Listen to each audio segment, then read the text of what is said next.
Eh, Saludo, pero en realidad hay una tradición de Tisha B'Av, de este 9 de Av que estamos comenzando, que es que no se Que no se saluda. escucha. Ujú.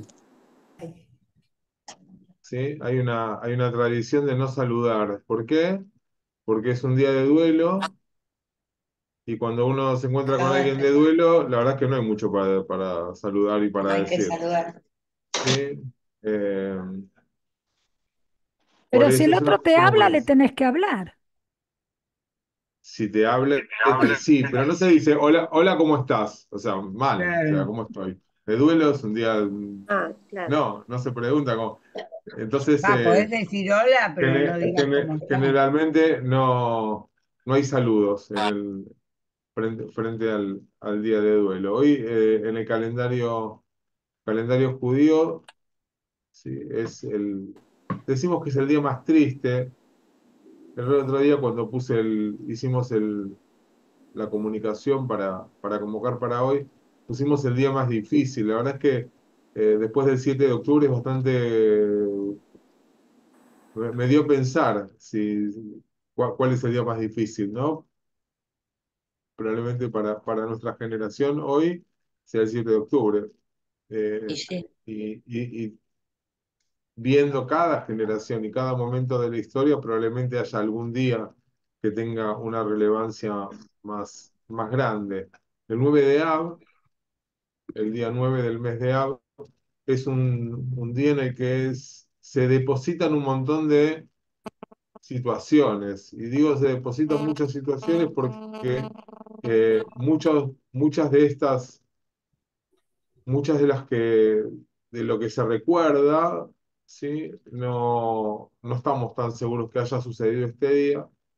Probablemente muchas sí. ¿Sí? ¿Cuáles son las calamidades, llamémoslo así, que se recuerdan el 9 de Av? ¿Cuál es la primera de todas? Lo más antiguo, ¿sí? Dentro de Destrucción los del templo. antes, La instrucción del primer templo. antes, la primera. Los espías. Muy bien, los espías. Se supone que cuando el pueblo de Israel estaba en el desierto y estaban por llegar a la Mm. tierra prometida, la tierra de Israel, el pueblo descree, ¿sí? O tiene dudas, o no sabemos bien qué, pero pide a 12 mandar exploradores para ver cómo era la tierra antes de entrar. Esto uno puede denotar cierto acto de falta de fe. Depende de cómo lo miremos y cómo lo leamos, pero digamos que en general se ve desde este punto de vista, ¿sí? Eh, y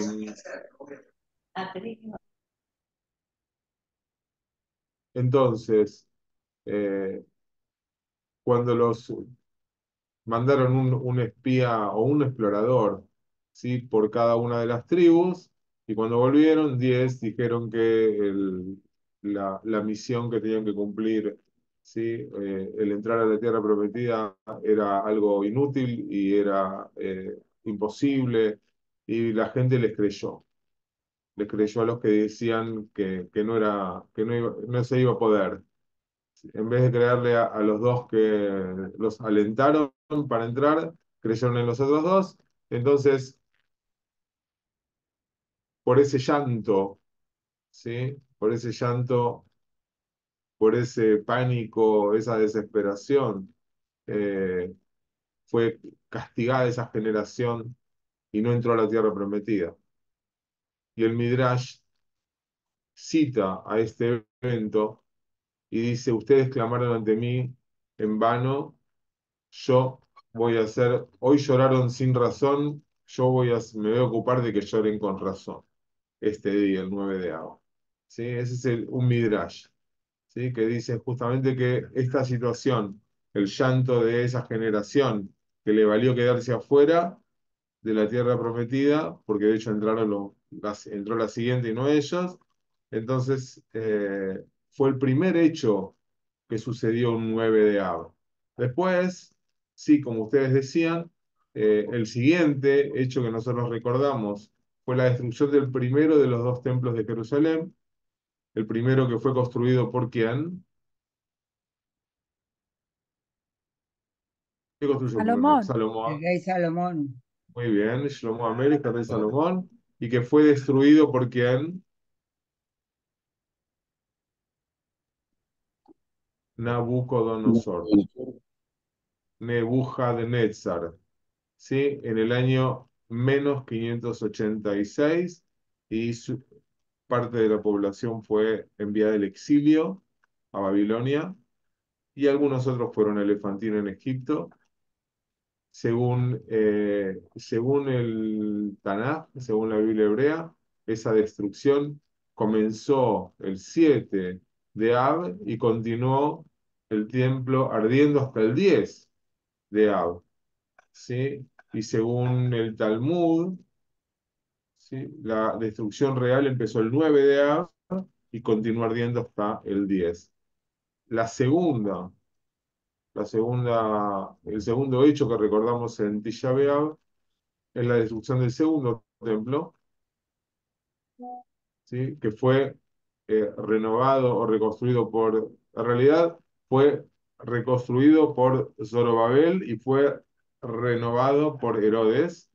Nosotros hablamos del templo de Herodes porque fue el que, ¿sí? Que en algún momento lo agrandó y lo hizo mucho más importante, mucho más grande. Todo lo que nosotros conocemos como la explanada y demás fue construido por Herodes, ¿sí? Que fue el gran proveedor de trabajo para los guías de turismo de Israel.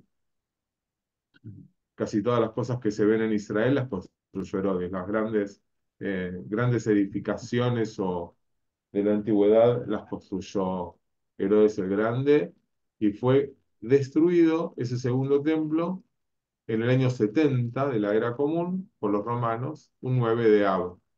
Y ahí sí dispersando a- al pueblo judío, hebreo que allí quedaba. Vamos a decir judío también. Y empezando el gran exilio de la tierra de Israel. Después ocurrió una revuelta unos 80 años después, un poquito menos, que 65 años después, famosa revuelta de Bar Kokhba, que fue aplastada eh, en justamente un 9 de Ab, en el año 135, en el que cuando murieron, fueron asesinados unos 500.000 civiles judíos. Y con el tiempo sucedieron otros hechos luctuosos, además, además de este, ¿sí?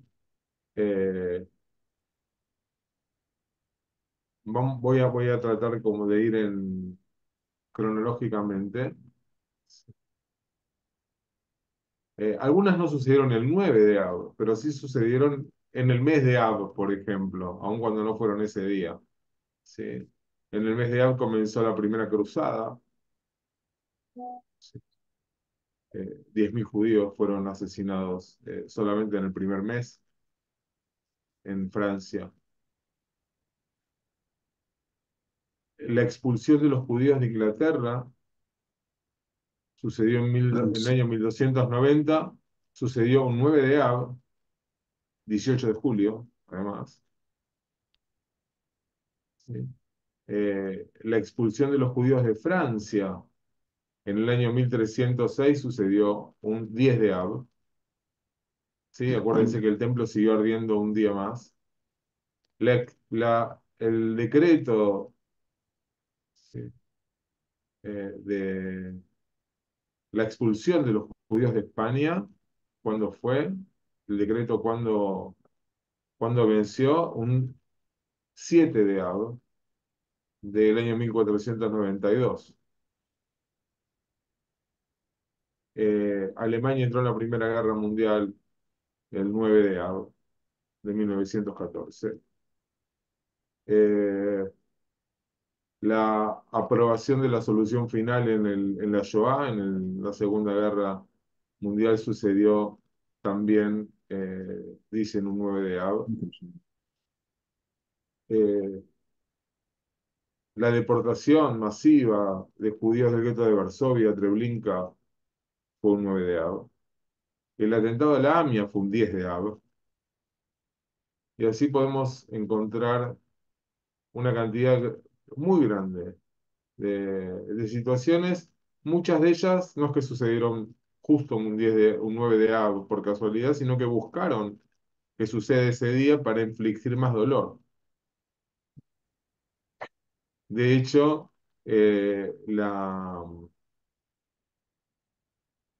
la amenaza de Irán este año es justamente atacar esta noche, atacar el 9 de Av, ¿sí?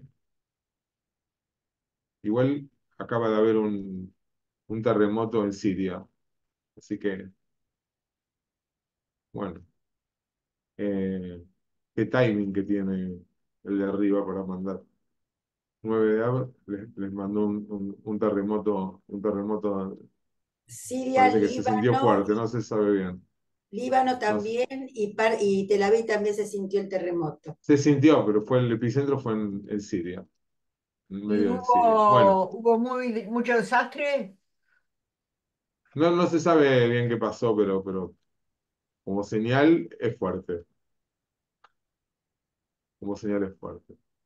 ¿Sí? Eh, Cuando Tisha B'Av cae, Tisha B'Av justamente por ser un día de duelo, una de las cosas que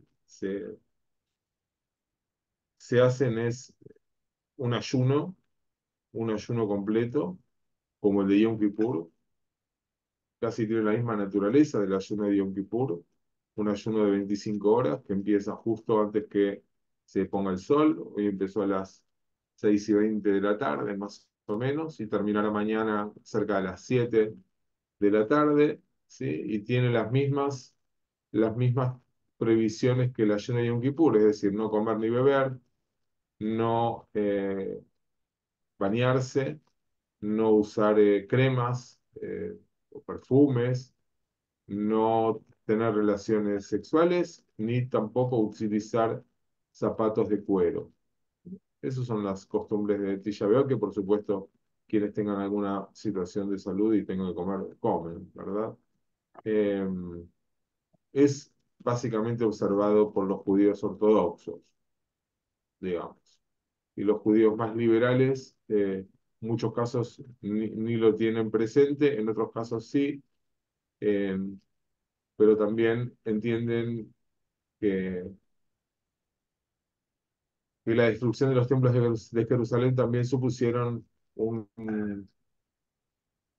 el fin de la hegemonía sacerdotal y la democratización del judaísmo, ¿sí? Y el cambio de ese judaísmo eh, centrado en el templo de Jerusalén a un judaísmo que vivimos todos de una manera libre, donde no hay dueños de los judíos, sino que cada uno es responsable del judaísmo que quiere vivir.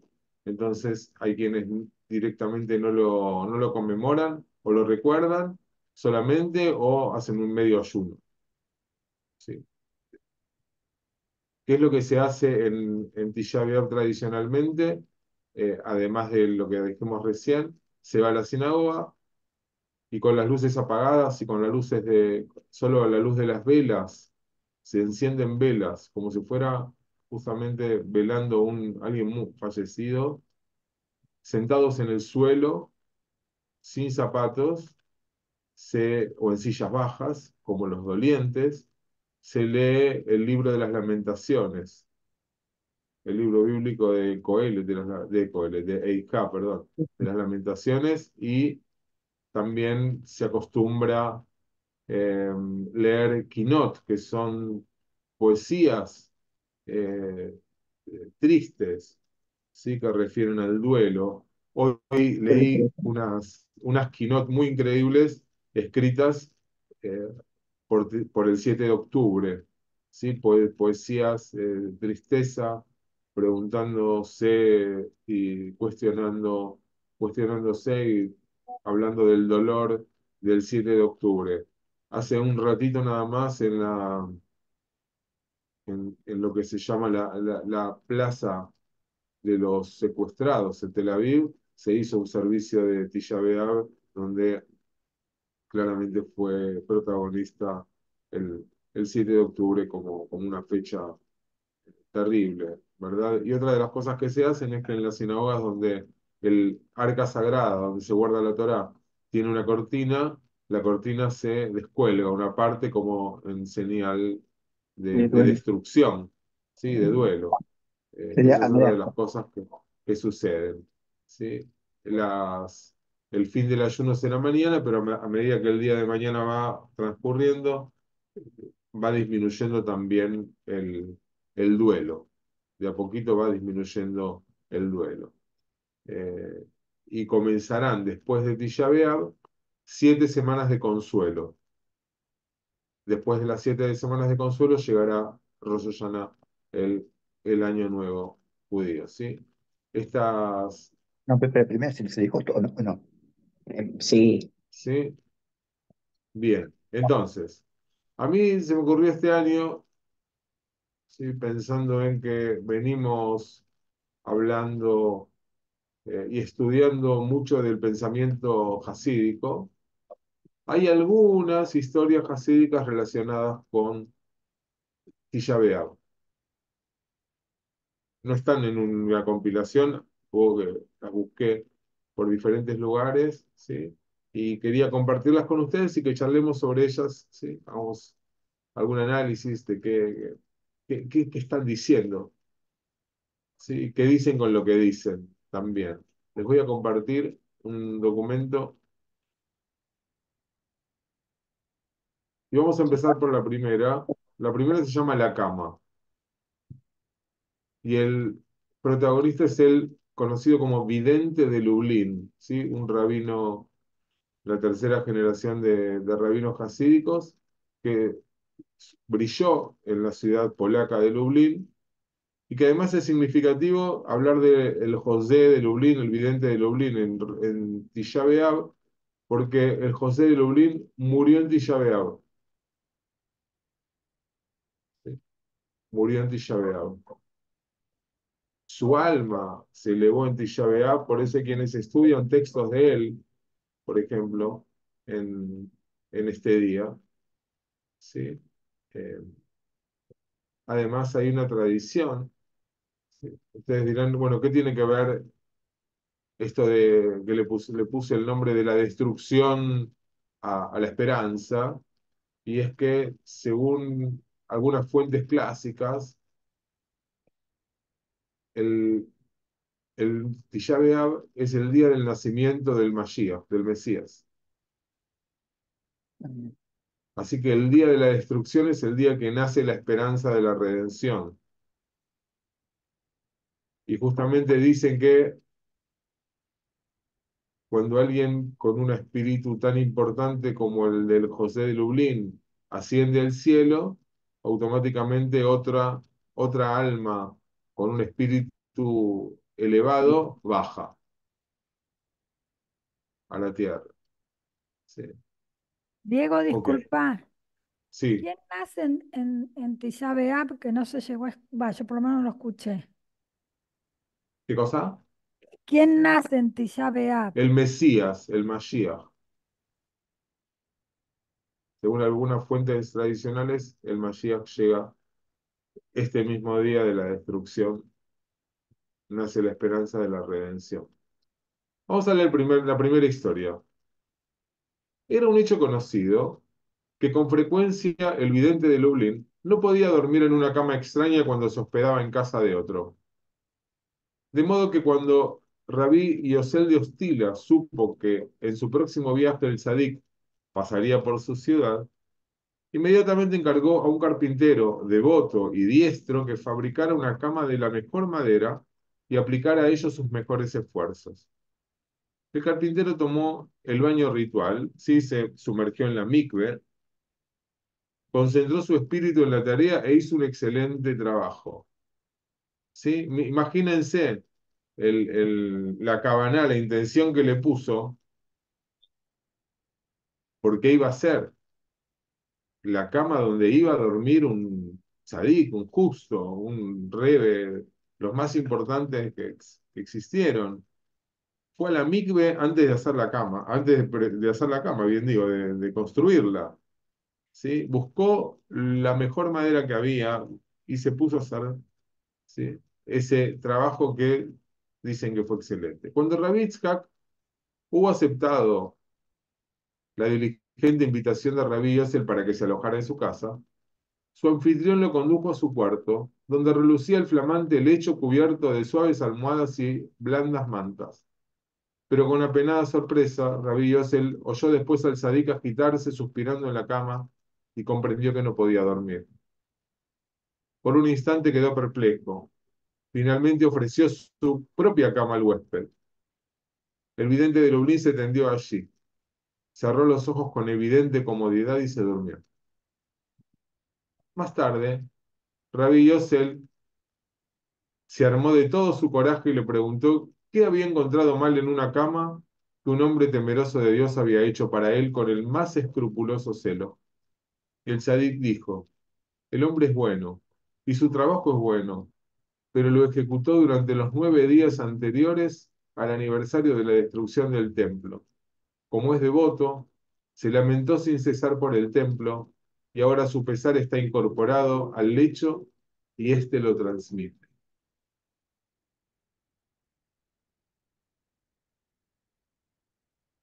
Eh, ¿Sí? Una historia que habla de qué cosas.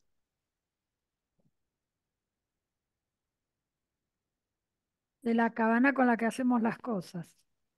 Muy bien, de la intención con la que hacemos las cosas. Este hombre era un hombre profundamente creyente, ¿sí?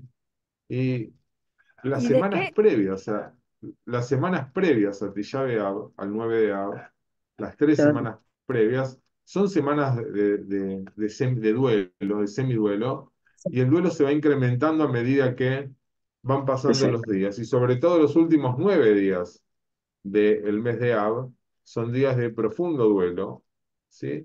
Y como este hombre, el carpintero, era alguien que tenía ¿sí? Una extrema religiosidad, para él transmitió ese, ese sentir, ¿sí?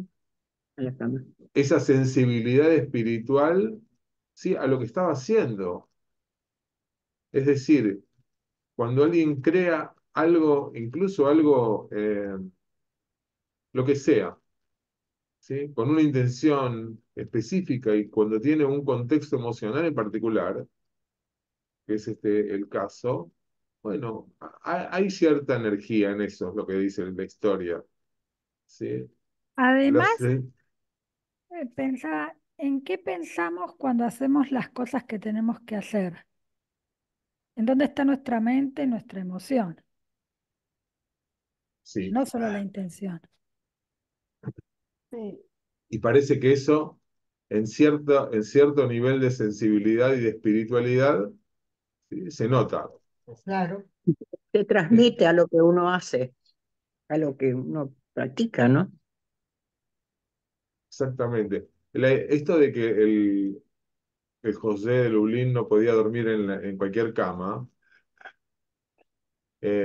más allá de que, bueno, viste que hay gente que se va de vacaciones con la almohada, con la propia almohada. eh, yo creo que también sugiere otra cosa, más allá de eso, y es que Emoción. hay gente que tiene una conexión especial con las cosas, con los lugares.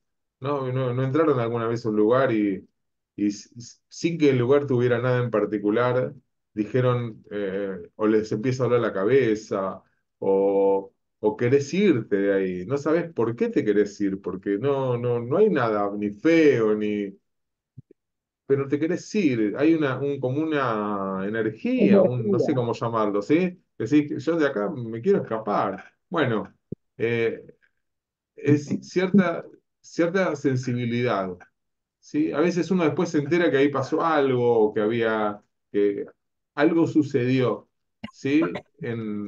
que te conectó con un sentimiento de displacer. Eh, Claro, pero él encontró el descanso en la cama de Yosel. claro, en la cama del otro rebe pudo dormir, Sí, y sin problemas, ¿sí? ¿no? Pero sí, sí, sí. Por eso digo, había algo con esa cama nueva, ¿sí? Pero el que la mandó a hacer está desconcertado porque la hicieron con esmero. Era perfecta. Si uno imagínate que sería un carpintero verdaderamente, sí, bueno. Pero bueno, a veces las cosas se ven muy lindas, ¿sí? Todo está perfecto, simétrico, pintadito. ¿Y con qué ganas la hizo el que la hizo? No se hizo con alegría. Lo que pasa es que aparte la sensibilidad no va por el objeto en sí. Y No, claramente, claramente. no. Y además, eh, no, el otro no había percibido nada, solo veía lo técnico de una cama perfecta y nada más. Él no percibió que eso le podía transmitir, etcétera. No, eso él no lo vio. El carpintero estuvo todo el tiempo que hizo la cama pensando en la destrucción del Beit HaMikdash, del templo de Claro, Jerusalén. claro. ¿Sí? Y, ese lamento constante que tuvo durante todo ese, lo impregnó la cama misma. ¿Sí? Incluso la cama transmitía ese sentimiento de tristeza. ¿Sí? Porque la hizo con esa. Por eso uno se pone a pensar, por un lado en el poder de la intención, como decía Jorgelina. La otra es que los objetos no son solamente cosas materiales, Claro. ¿sí? Sino que Vienen cargados. tienen ¿sí? Llevan la carga de la emoción y la espiritualidad de quienes Lo los hace, crean. claro. Sí, era físicamente perfecta la cama, pero tenía impregnada un sentimiento no lo era. No tenía Sí, buena onda. claramente. Y además desde el lado del vidente de Lublin, sí, podemos ver eh, que hay personas que tienen cierta sensibilidad que- y también entender eso. También nos pone en el lugar de entenderlo. Que, que no necesariamente cuando alguien te dice que algo no le gusta, no se siente cómodo, eh, a veces es por un capricho, pero muchas veces no, ¿sí? Muchas veces no. Y hay que respetarlo también, la personalidad y el sentimiento del otro. También como el recuerdo del Beit HaMikdash nos afecta profundamente, ¿sí? Pero bueno, claramente hay una interacción entre lo físico y lo espiritual, ¿sí? Y podemos ver cómo eso puede afectar incluso, ¿sí? A objetos, incluso objetos. Se ve que le afectaba tanto que lo pudo transmitir al objeto que estaba construyendo. Sí, sí, claro, exactamente, exactamente, sí. Eh, a veces uno, no sé, comes un plato de sopa y decís, esta sopa fue hecha con amor. Y vos decís, yo ni vi cómo la hicieron, no sé qué le puso, no sé cómo cortó la verdura o si le puso un caldito, no tengo la menor idea, pero hay una sensación de que fue hecha con amor, ¿sí? Y de pronto te traen un plato de comida y decís, a este no le pusieron ni un poquito de talento. Y decís, pero ¿y por qué te da esa sensación? Y no sé por qué. Es algo que siento y que no tiene una explicación racional. Sí, pero bueno, es parte de eso y de pensar desde el lado de uno cuando hace las cosas, ¿no? ¿Cuál es el sentimiento que les pone? Porque va a terminar redundando y afectando, ¿sí? Cómo eso se va a terminar usando o cómo alguien va a sentir eso que nosotros le pudimos dar. ¿Está bien? Pasamos a la siguiente. Siguiente historia se llama Hacer la paz. Rabí Rafael de Bershad estaba muy ansioso por hacer la paz. Visitaba con frecuencia los hogares de los Hasidim, ¿sí? Hasidim son los judíos devotos, piadosos.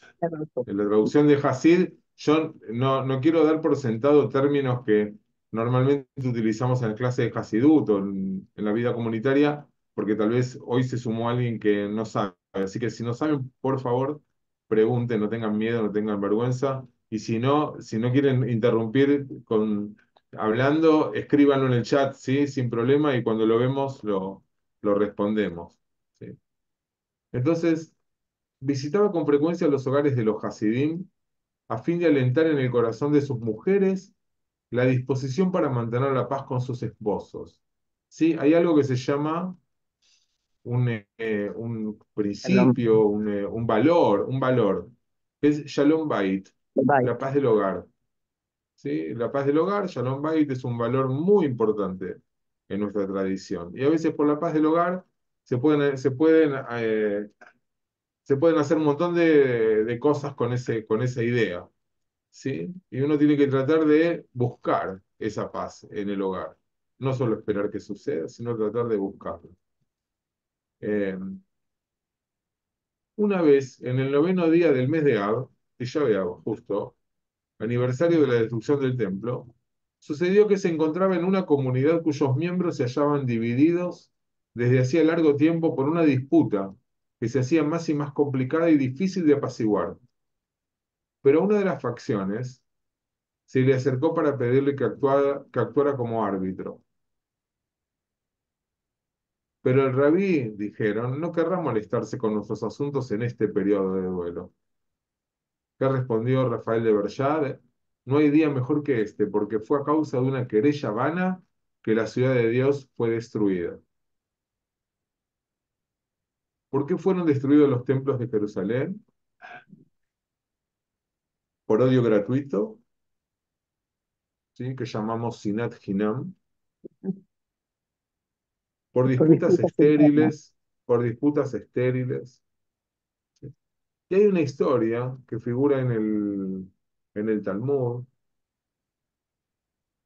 eh, que dicen que fue la que desencadenó la destrucción del templo de Jerusalén por los romanos, por el segundo templo, que fue una disputa entre dos personas que habían sido amigos pero se habían distanciado. Esa historia, que es la historia vana de la cual habla el rabí Rafael de Bershad, es la historia de Kamsa y Bar Kamsa. No sé si alguna vez la escucharon, yo alguna vez la conté, alguna vez la expliqué. ¿Sí? Sí, pero ¿Alguien no, la conoce? no, lo escuché. ¿Sí? La ¿Cómo historia de dijiste, Diego? esta, Kamsa, la historia de Kamsa y Bar Kamsa. Kamsa. ¿Sí? A mí me suena, ¿eh? Esto está relatado en el Talmud, en el Tratado de Gitín, que dice que un hombre que vivía en Jerusalén, organiza una fiesta, Y un error invita no, a todos sus amigos a la fiesta, ¿sí? Entre ellos, un amigo que se llamaba Kamsa. Pero resulta que tenía un enemigo que se llamaba Bar Kamsa, que por supuesto no quería invitar a la fiesta. Pero resulta que por algo que no sabemos bien cómo pasó, el que llevaba las invitaciones al banquete se equivocó y en vez de ya darle la invitación al amigo Kamsa, se la dio a Bar Kamsa, que era el enemigo. ¿Y qué pasó? Cuando dejó Bar entrar. Kamsa recibe la invitación de su enemigo, dijo, bueno, por fin, nos vamos a amigar, sí, se le acabó el enojo conmigo. Sí, le extrañó, por supuesto, pero supuso que había una buena intención y fue con esa paz al banquete de este hombre. Y cuando llegó, el que organiza la fiesta lo ve y sale disparado y le dice, ¿qué estás haciendo acá? Vos me invitaste. Yo no te invité nada. Y le muestra la invitación. Dice, de ninguna manera te vas de acá.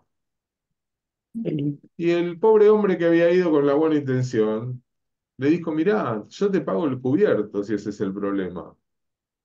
Pero no me humilles adelante de la gente. Dice, de ninguna manera, no. Te pago la mitad de la fiesta. Te pago la fiesta entera, le dijo Barcanza. Y el anfitrión lo echó y lo humilló, adelante de muchísima gente que ahí había. Barcanza se fue tan enojado, con tal grado ¿sí? de odio, Humillación.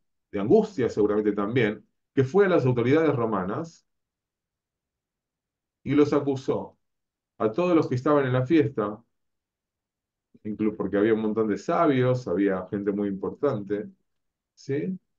Y les dijo a los romanos, los convenció de que en realidad la fiesta era una conspiración y que se iban a rebelar, toda esa gente se iba a rebelar contra el poder de Roma. Y los romanos,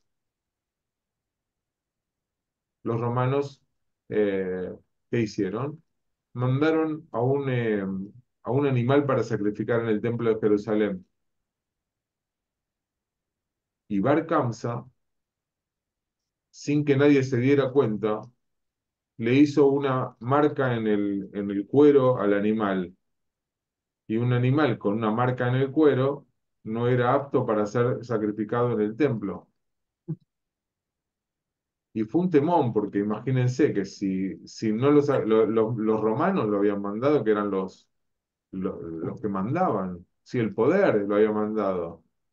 Eh, bueno, finalmente el sacrificio no se hizo y los romanos entendieron que había una conspiración contra ellos y destruyeron Jerusalén, el templo, etcétera. ¿Sí? Toda una nación fue castigada por una sola persona, eh, por haber ofendido a otra persona. Y todos los que estaban ahí fueron cómplices de lo que sucedía porque nadie se levantó para apaciguar a ese anfitrión que estaba equivocado y creo que no tenía por qué hacer eso. Ni los sabios que estaban ahí hicieron absolutamente nada. ¿Sí? Y fuera, más allá de cómo fue el incidente, el- la insensibilidad, ¿sí? Condujo a una terrible destrucción. Y este Silencio. incidente que pudo haber sido algo chiquitito y nada, porque de hecho Kamsa significa chiquito, ¿sí? Y Bar Kamsa Ah, significa hijo de algo hijo chiquito, de algo chiquito. ¿sí? Eh, esa insensibilidad creció, ¿sí? Hasta destruir el mismo templo. Por eso se nos advierte, incluso con las cosas más chiquitas, ¿sí? Con lo que decimos, bueno, no sé, ya se van a arreglar. No, la paz es urgente. La paz es urgente. Y no se puede dejar pasar una oportunidad de buscar la paz. La paz es una prioridad absolutamente siempre, incluso en Tisha B'Av, sobre todo en Tisha B'Av. Y más cuando es una discordia interna la que produce eh, este suceso que terminará con la destrucción del templo. Por supuesto, no fue lo único que sucedió, porque ya estaba todo dado para que un fósforo haga Claro. volar todo por los aires, ¿sí? Pero este camino a la redención debe incluir la reconciliación, ¿sí?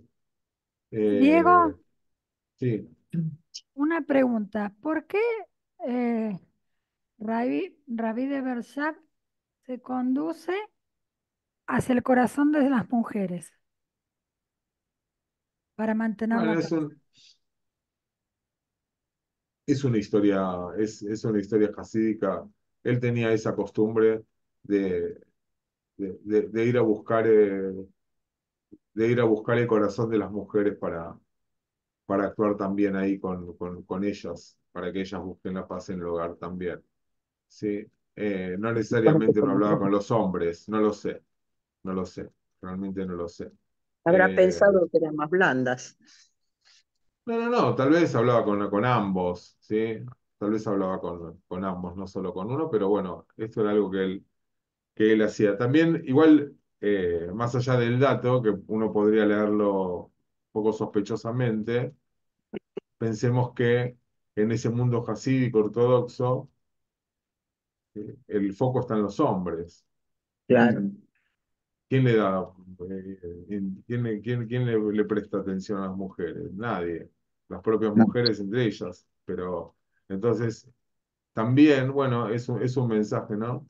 De este rabino que se ocupa de quienes en general en ese mundo no se ocupaban, y muchas veces ni se ocupan tampoco. ¿Sí? Eh, y Rafael de Verjade actúa como mediador, ¿sí? En, incluso en ese día. Incluso en momentos de mayor dolor, ¿sí? Hacer la paz es un acto de un significado muy profundo. Alguien que está en un momento de difícil, en un momento, ¿sí? De duelo. Duelo puede ser, uno tiene duelos por muchas cosas, ¿no? Por muchas cosas. Eh, y uno en ese momento dice, ¿sabes qué? Que nadie me moleste porque solo quiero llorar, o solo quiero estar solo, o no quiero hablar con nadie, o no. Eh, Incluso en ese momento, ¿sí? Eh, este Rebe de Berjad, ¿sí? Entiende y enseña que hacer la paz es un acto que incluso estando de luto alguien puede hacer, ¿sí?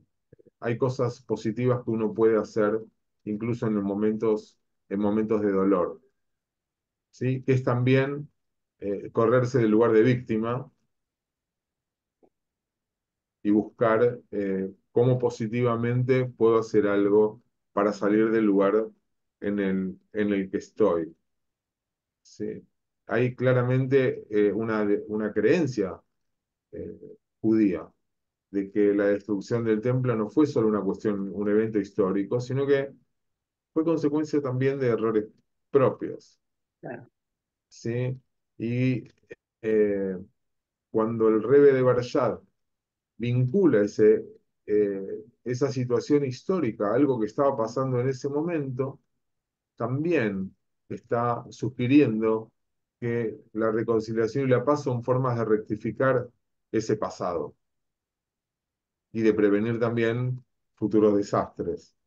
¿Sí? En este tiempo en el que en Israel y en el pueblo judío uno ve tanta división, es tiempo de pensar eh, cuánto podemos hacer, ¿sí? Por rectificar situaciones para que historias antiguas y tan terribles no sean propiciadas. ¿Sí? Siguiente historia. Aniversario. En la víspera del 9 de Av, día del incendio del templo, los hombres estaban sentados en el suelo, como les contaba antes, en la oscuridad de la sala de oración, lamentándose por la destrucción del santuario. El lector comenzó, ¿sí? Esto es del libro de las Lamentaciones. Cuán Oye, solitaria está la ciudad, otrora llena de gente. Rabí Abraham, sentado entre los demás, gritó, Juan, ¿sí? Eijá, que es la palabra con la que empieza el libro, y cayó, dejando caer la cabeza entre las rodillas. El lector terminó las lamentaciones y cada uno se fue a su casa. Rabí Abraham no se movió, la cabeza entre las rodillas. Lo encontraron en esa misma posición al día siguiente y no se levantó hasta que hubo experimentado la destrucción hasta el fin. Rabí Abraham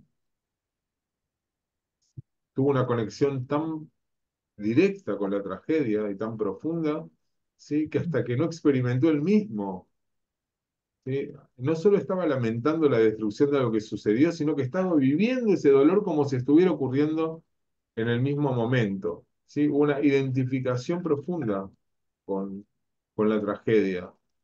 ¿Sí? Y esa identificación nos habla de cuán seria es, con cuánta seriedad toma la tradición judía este día de Tisha B'Av, y lo necesario de conectarnos con ese pasado también, ¿sí? Para poder entenderlo realmente. Y fíjense con una sola palabra, ¿sí? Eijá, ¿sí? Es suficiente para, ¿sí? Eh, para que, esa palabra lleva todo el peso de la tragedia. Y el silencio que viene después también muestra que no hay palabras suficientes para expresar el dolor que siente. Se queda en silencio. No puede decir ni una palabra más. ¿Sí? Los eventos históricos en nuestra cultura y en nuestra civilización judía no son recuerdos solamente, sino que se viven, se sienten en el presente. ¿Sí? Eh, bueno, nos habla de la profundidad del duelo esta historia y de la conexión emocional con esos eventos trágicos de la historia judía. ¿Algún comentario? ¿Pregunta? ¿Seguimos al próximo? Yo pensaba, ¿no? Esto, cómo uno puede, a veces, acá, bueno, con el texto, ¿no? Uno puede profundizar, pero, o profundizaba, Sí, pero cómo uno puede, incluso la importancia de, en el encuentro con los otros, la posibilidad de empatizar con lo que el otro me dice cuando me está contando su dolor. bueno, es una actitud poder empatizar. Sí, Hay sí, desde un abrir el- abrirse a la escucha, escucha activa realmente con el otro. sí, por eso es una Los disposición textos también. también nos hablan, ¿no? Ujú, exactamente. Y también escuchar de qué se trata, Ujú. saber de qué se trata, para poder para poder ponerse, empatizar significa ponerse como si uno estuviera en los zapatos del otro, Así es. pero es como si uno estuviera, porque el que está en los zapatos es el otro, no uno. Exacto. ¿Sí? Es tratar de entender lo que el otro le está pasando, ¿sí? Tratar de ponernos en su lugar, ¿sí? Sabiendo que él está o ella está en ese lugar y no nosotros, ¿sí? Ujú. Hay un Esa es la dicho que manera. dice que no le pidas a quien no puede ponerse tus zapatos que te enseñe a atar los cordones. Es muy Excelente, sí, conocido. sí, sí, excelente, No conocía. excelente. Ujú. Siguiente historia, en la mesa se llama. Una vez Rabí Hanoch estaba comiendo con sus Hasidim en uno de los 9 días que preceden al noveno día de Ab, el día de las lamentaciones por la destrucción del templo, y les dijo: antiguamente, cuando estos días se aproximaban, cada uno se sentía estremecido de angustia porque el templo se había quemado y no teníamos santuario en el cual hacer nuestras ofrendas. Pero hoy los Hasidim comen su comida como si estuvieran realizando una ofrenda y dicen: el Señor fue, es y será. El santuario fue, es y será. Una vez Rabí Hanoch dijo: cuando llegue el Mesías, hemos de ver lo que las mesas en las cuales hemos comido han hecho.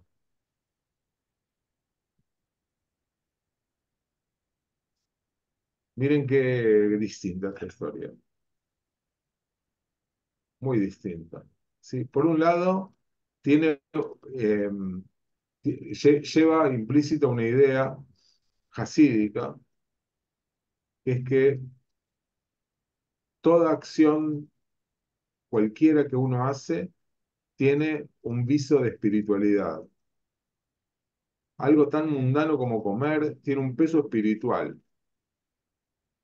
que será examinado, por supuesto, incluso en tiempos mesiánicos. que es lo que está diciendo. También habla de una presencia de Dios que es continua. La idea que BUAIA, BUOB, BUIE, que Dios fue, que Dios es y que Dios será. ¿Sí? Eh, lo mismo que el Beit HaMikdash, el templo, fue, es y será. Que también una expresión de esperanza, más allá de la destrucción física del templo. Hay un cierto aspecto inmaterial, espiritual, ¿sí? Que no fue destruido con la destrucción física. Hay una perspectiva entonces de esperanza, una conexión con lo sagrado que no depende de cuestiones externas. ¿Sí? Eh, Hay una transformación del luto, de- del duelo, en una acción positiva. ¿Sí? En vez de solamente estar lamentándose, ¿qué hacen los Hasidim? Transforman sus comidas en un acto de devoción, en un acto de ofrenda. Además, ¿sí? Sugieren esa continuidad espiritual que trasciende la pérdida física del tiempo, desde una perspectiva también mesiánica, es decir, que hay una esperanza en una redención futura, un tiempo mejor está adelante, está en el futuro, no en el pasado. Pero son importantes las acciones presentes.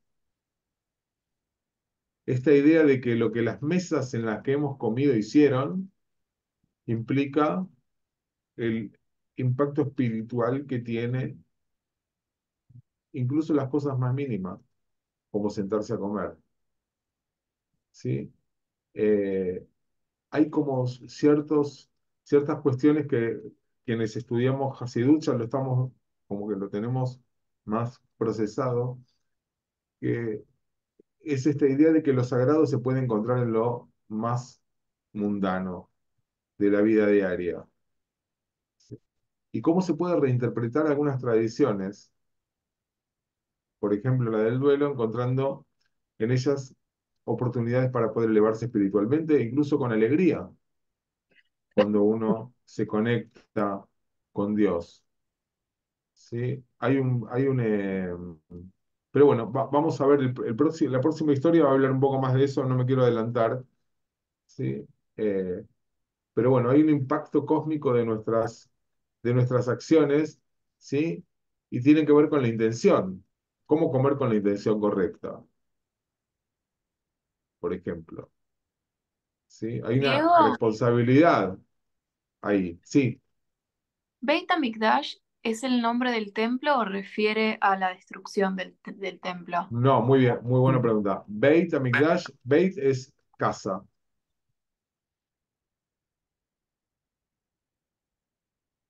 La casa de la santidad, podríamos decir, donde reside lo sagrado,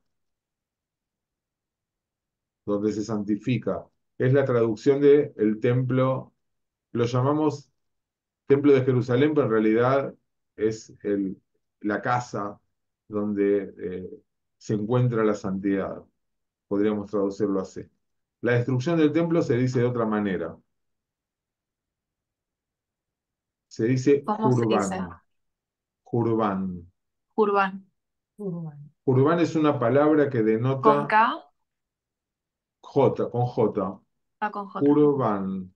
¿Sí? Es una palabra que denota una tragedia tan grande que no se puede ni describir.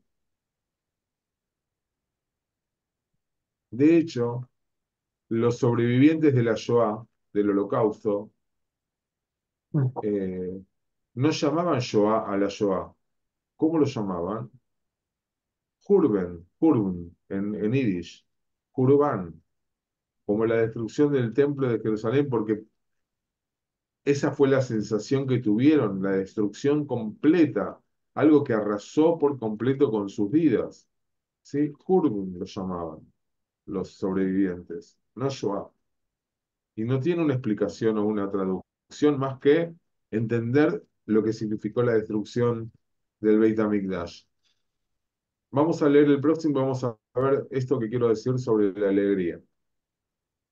Duelo y alegría. Cuando Rabbi Moshe Teitelbaum se convirtió en discípulo del vidente de Lublin, estudió durante un tiempo el modo jasídico de vivir y le agradó. Pero cierta vez se suscitó una duda en su corazón. Observó que los hasidim estaban siempre alegres, que realizaban cualquier labor con alegría, que caminaban y descansaban con alegría, que oraban con sublime júbilo. Entonces, recordó las palabras del sendero de la vida. Cada hombre temeroso de Dios debe lamentarse y llorar por la destrucción del templo, dice el Shulchan Aruch, que es el libro de ley judía codificada. ¿Sí? Son leyes, libros de leyes. Todos los días uno debe lamentarse y llorar por la destrucción del templo, no solamente en Tisha B'Av. De hecho, los Hasidim se levantan a medianoche y hacen lo que se llama Tikkun Hatzot, la reparación de la medianoche, que no es otra cosa que llorar por la destrucción del templo. La vez siguiente que Rabí Moshe se puso en camino para visitar al Rabí de Lublin, embargado por una incertidumbre que trataba de reprimir, le habló hacia Dios. Señor, tú conoces todos mis pensamientos y sabes que no es mi intención permitir que mis ojos vean como malos los hábitos de los hombres de bien. Así pues, sé conmigo y ayúdame cuando llegue mi maestro y exponga mi preocupación. Nuestros sabios dicen, si un hombre viene para ser purificado, ellos lo auxiliarán. Se ha usado la palabra ellos, sino él, porque ellos se refiere a los seres humanos. De esta manera oró Rabí Moshe y se comunicó con Dios a lo largo de su viaje a Lublin. No bien cruzó el umbral del vidente, el maestro le dijo, ¿por qué está hoy tu semblante ensombrecido? Efectivamente, según el sendero de la vida, cada hombre temeroso de Dios debe llorar y lamentarse por la destrucción del templo. Pero créeme, también nosotros prorrumpimos en lamentos por Jerusalén a medianoche y lloramos y gemimos, y sin embargo, todo se hace en espíritu de alegría. ¿Conoce la historia de aquel rey condenado al exilio? Vagó por largo tiempo hasta que halló refugio en la casa de un amigo. Este hombre fiel derramaba lágrimas al recordar que el monarca había sido echado de su reino, pero al mismo tiempo se regocijaba porque se había hospedado en su hogar. También se aloja entre nosotros la divina presencia en el exilio. Yo no debería realmente revelar esto, porque se nos manda mantener en silencio los asuntos que conciernen a Dios. Pero nuestros sabios han dicho, si un hombre viene para ser purificado, ellos lo auxiliarán. Se ha usado la palabra ellos, no él, porque ellos se refiere a los seres humanos. ¿Sí? Aún en medio del duelo, o sea, alegría en el duelo, una cosa rara, ¿no? Extraña. Pero esta tensión, según el José de Lublin, el vidente de Lublin, es que no existe, no hay conflicto entre la alegría y el duelo. Puede coexistir la alegría y el duelo, porque la verdadera alegría no ignora el sufrimiento, sino que lo trasciende. Yo veo a muchos así velorios o cosas así, que la gente en lugar de estar ahí llorando, empieza a celebrar la vida del difunto, contar Por ejemplo, anécdotas, acordarse de cosas lindas. Por Y eso, ejemplo, que no es frivolizar, como a veces pasa también, sino justamente buscar como en medio de ese dolor, ¿sí? Dónde poder reconocer la bendición de haber vivido, de haberlo conocido, etcétera. Claro que sí. Bueno, De un duelo por una persona, de un duelo por algo. Uno tiene, qué sé yo, termina una etapa, se muda, cambia de trabajo, qué sé yo, deja de trabajar, eh, no sé, uno todo el tiempo va dejando cosas por las cuales hay cierto aprender a mirar la vida de una manera distinta porque la vida cambia, por supuesto. Y hay quienes viven llorando por esas cosas que pierden. No hablo de un ser humano amado, ¿sí? Estoy hablando de todas las cosas que uno todo el tiempo va dejando, ¿sí? Y hay una actitud. Bueno, Hay quienes tienen, de hecho, a mí siempre me llamó la atención un salmo que se dice, está en el Sidur de Manuel, en el Sidur de Mishkan también, que hizo el Rebe Rubén Nisemo, de bendita memoria, que dice, Shiviti Adonai lenegdi tamid ki mi viniva lemot, la gen samach levi. Dice, mi corazón se alegra y mi alma se regocija. Y vos decís, pero escuchame una cosa, ¿cómo le vas a decir eso en el medio de un duelo? Leer ese salmo. A veces, muchas veces no lo leo porque no me siento con la fuerza o no entiendo, no creo que me van a entender lo que estoy diciendo, ¿no? En el medio de una situación difícil, decir que mi alma se alegra, que mi corazón se regocija. Decís, ¿cómo puede ser que diga esta cosa el Salmo y se diga este día? Porque ¿qué dice después? Porque Dios está a mi lado y no me moverán. Porque Él no me abandonará en la destrucción, ni permitirá mi destrucción. O sea, es un acto de fe ese salmo que, por supuesto, hay que estar preparado para escuchar y entender, ¿no? Hay una importancia también, fíjense, la idea del ellos, la idea de que la comprensión eh, espiritual es un proceso comunitario. Y este Rabí Moshe necesitaba la ayuda de su maestro y de su comunidad para poder encontrar paz en el medio de su duda, en este caso. También la idea jasídica de que incluso en el exilio, Dios está en el exilio con nosotros. Por eso Dios está cerca, junto con nosotros. No nos mandaron al exilio solos. La Shekhinah, la presencia divina, también está en el exilio. Y aun cuando no está en su casa y en su palacio, ¿sí? Está en el exilio viviendo con nosotros. Eh, Imagínense también que estas historias jasídicas que nos llegan a hoy gracias a quienes las compilaron, fueron transmitidas a judíos en el 1800, en el 1900, en la peor de las miserias y de las situaciones y de la ignorancia eh, de la desesperación, de la desesperanza. Estas historias les venían a traer justamente la perspectiva de que algo bueno Esperanza. podía pasar con ellos, que su vida, a pesar de ser sufriente, tenían para dar, eh, que no negaban el dolor. La alegría no es una negación del dolor, sino es, aún en una circunstancia tremenda, poder conectarse con un Dios que no se olvidó de ellos. Aun cuando el templo fue destruido, Dios sigue acompañando a su pueblo y eso es motivo de esperanza y motivo de alegría. ¿Sí? Eso es lo que está debajo de esta historia, que es muy muy profundo, yo creo. Yo creo que también hay una cosa, tanto en la anterior como en esta, ¿no? Hay una cosa para mí importante que es pasar del concepto este que se tuvo al principio en la época del primer templo, ¿no? De que era la casa de Dios el templo en sí, y no y aquí trasciende esa idea al planteo de que exactamente Dios está en todos lados, ¿no? Y el rabbi de Kotzk decía donde lo dejan entrar. Claro. Mm, Claro. sí. Dios está donde lo dejan ¿eh? entrar. Y en el Sí, encuentro con los otros, porque habla de los seres humanos, en el ellos como los seres humanos. El otro que me acordaba cuando vos, Diego, decís muchas veces, no me acuerdo en qué texto, de dónde lo tomás, la idea de esta de no lo que está en la mesa, sino los que estamos alrededor de la mesa. sí. El- Lo importante de las... Exacto. Reconocer quienes están alrededor.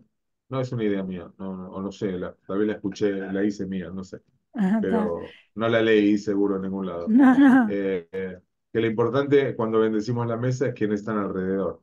Claro, es porque en absolutamente. el otro cuento, la otra historia hablaba lo que dice algo así como lo que dirían las mesas donde ellos van Sí, comiendo.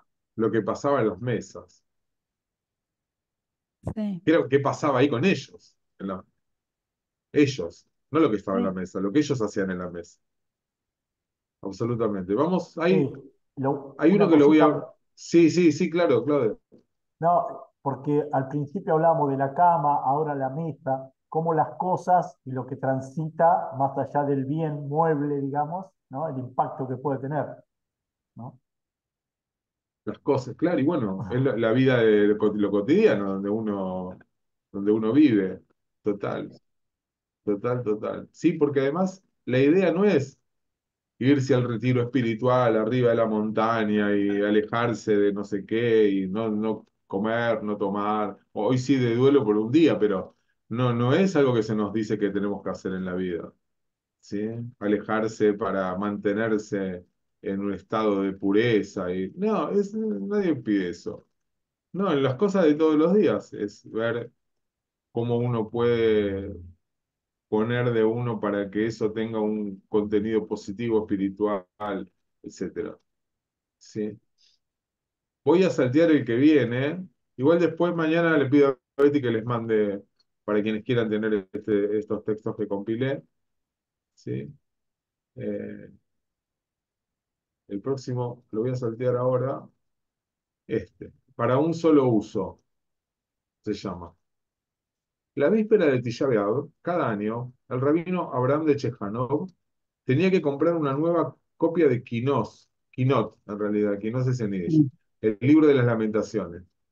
Porque cada año, tan pronto como terminaba el servicio de duelo, guardaba su copia en la Genizá, el depósito en la sinagoga donde se alojaban los libros de oración viejos y maltratados y fragmentos inservibles de otros libros sagrados, nunca para ser retirados, salvo quizás para un eventual entierro.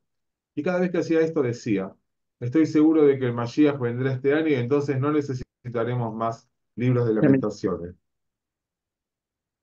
Eh, Espectacular. ¿Sí? Quemaba las La naves esperanza, todos los ¿no? años. ¿Sí? Tenía una fe, pero una fe real. Terminaba la noche, terminaba el momento de leer el libro de lamentaciones y lo ponía en el lugar donde los libros se depositan, los libros que ya no se van a leer más. ¿Sí? Ya. Es como la historia esa del rabino que cita, ¿sí? Le piden eh, si por favor podía hacer un servicio especial porque había una gran sequía y ya no tenían más nada para comer, nada, ¿sí? Ni agua para tomar, y estaban por morir, por desfallecer de la sed.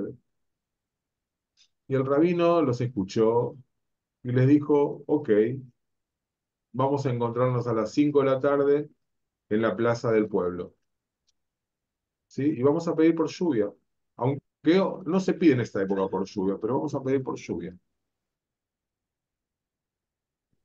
a ver si se hace el milagro. Entonces los citó a todos en la plaza del pueblo.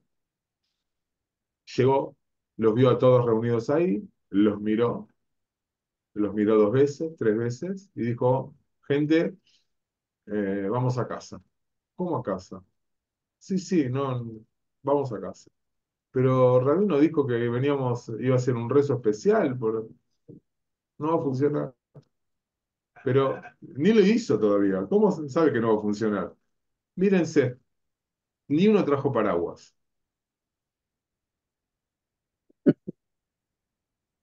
Qué bueno.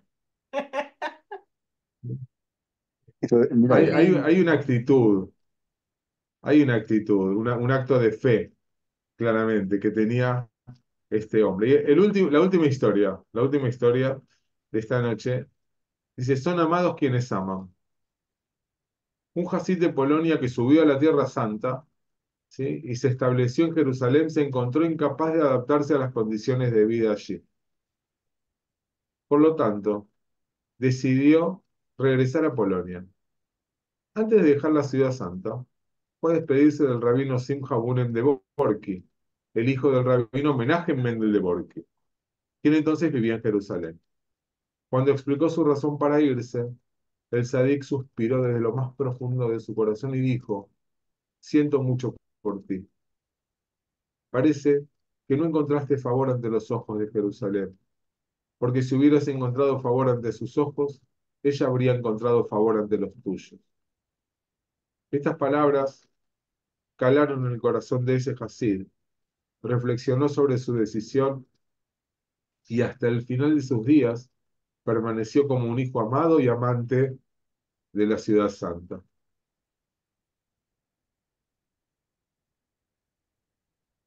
Es una historia increíble, increíble yo Buenísimo. creo, que habla sobre la importancia de la perseverancia por un lado en el camino espiritual. A veces hay cosas que no entendemos, que a primera vista nos parecen una cosa, pero que si seguimos perseverando, como Israel es aquel que no baja los brazos y sigue su búsqueda, ¿sí? ¿Y quién te dice que aparezca eso que uno no había entendido al principio? ¿Sí? Además hay una naturaleza recíproca en esas relaciones espirituales, ¿sí? Y un cambio de la perspectiva puede transformar completamente completamente puede transformar el sentir, ¿sí? La experiencia, ¿sí? Eh, y sobre todo lo que nos marca es ese lugar especial de Jerusalén en nuestra historia, en nuestra vida. Ahí dicen que hay un Jerusalén en la tierra y un Jerusalén en el cielo. ¿Sí? Hay un Jerusalén espiritual. Hay uno con el que soñamos, con el que sentimos, con el que anhelamos. ¿Sí? Más allá del templo como casa de oración o de ofrenda, ¿no? Entendemos, por supuesto, que es algo pasado y no algo buscado para el futuro, ¿sí? Y que estamos en otra época y en otro tiempo, ¿sí? Pero anhelamos ese Jerusalén que habla de un tiempo mejor, de un tiempo distinto. Yo a veces eh, me pongo, hay un video de alguien que camina por Jerusalén desde la entrada, de una de las entradas, de una de las puertas, hasta el cótel. Y hago todo ese recorrido, luego de memoria, ya con los ojos cerrados, pienso en ese camino desde la puerta de Iafo, pasando por el barrio armenio, entrando en el barrio judío,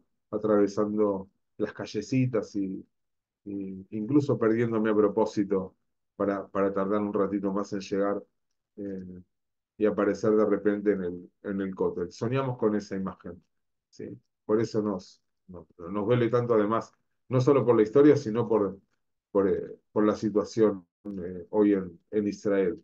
Así que bueno, que este Tisha B'Av sea el último, ¿sí?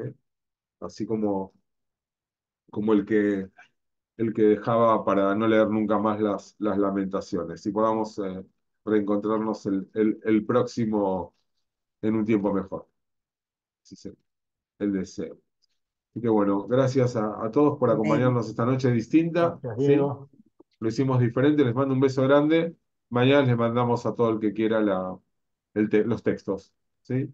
Muchas gracias. Gracias. Gracias, Diego. Buenísimo, Shalom hermoso. Muchas para gracias. Chao, todos. gente. Ojalá que Gracias. sea Chao a una todos. buena Gracias. noche para Chao. Israel también. Chao, chao. Chao. Buenas Gracias. noches.